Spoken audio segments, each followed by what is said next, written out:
বলে তুই পরের বাহু ডোরে আমার ভেতর যাচ্ছে পুরে, তুই হিনা এই আমিটা তিলে তিলে যাচ্ছে মোরে।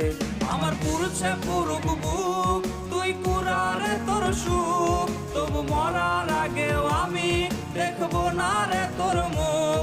আমার মৃত আত্মাটা তোরে ডাকবে একদিন খুব, আমি দেখবো সেদিন তুই ওরে কেমনে রবি চুপ।